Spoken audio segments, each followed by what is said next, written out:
Normally ഒരു transplantation ചെയ്യുന്ന ഒരു സ്ഥലത്ത് ഒരു അനസ്തീഷ്യ ടെക്നീഷ്യൻ ഉണ്ടാവണം, ഒരു ഡെർമറ്റോളജിസ്റ്റ് ഉണ്ടാവണം, ഒരു ടെക്നീഷ്യൻ ഉണ്ടാവണം സപ്പോർട്ട് ചെയ്യും.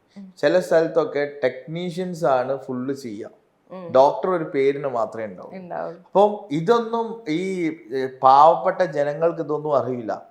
അവരെന്തേ ചെയ്യുള്ളൂ, അവര് പോയിട്ട് അവരുടെ തല കൊടുക്കുന്നു, മുടി വരുന്നോ നോക്കുന്നു. അപ്പം നമ്മൾ എപ്പോഴും റേറ്റ് കുറഞ്ഞ് നോക്കി ചെയ്യാതെ അവിടെ യഥാർത്ഥ ഇപ്പൊ ഞാനൊരു കോസ്മെറ്റിക് കൺസൾട്ടൻ്റ് ആണ്, ഞാൻ ഹോമിയോപ്പതി കോസ്മെറ്റോളജിസ്റ്റ് ആണ്. എനിക്കൊരിക്കലും ഒരു സർജറി ചെയ്യാൻ പറ്റില്ല.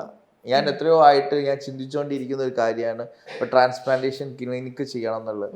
അത് ചെയ്യാൻ കഴിയാത്ത എന്താണെന്ന് വെച്ചാൽ I need a dermatologist to be a my partner. ഇല്ലെങ്കിൽ എന്താവും, അവസാനം എൻ്റെ തലേന്ന് മുടി പോവും. ബിക്കോസ് നമ്മൾ കൺസൾട്ടന്റിനെ വിളിച്ചു കഴിഞ്ഞ് കഴിഞ്ഞാൽ അവർ വരണമെന്നില്ല, നമുക്ക് പേഷ്യൻസ് ഉണ്ടായിട്ട് കാര്യമില്ല. അപ്പം നമുക്ക് എന്തുകൊണ്ടാണ് ഞാനൊരു ഡെർമറ്റോളജിസ്റ്റിന്റെ പാർട്ട്ണർ ആവണമെന്ന് വിചാരിക്കുന്നത് വെച്ച് കഴിഞ്ഞാൽ ആ dermatology should be responsible for the surgery.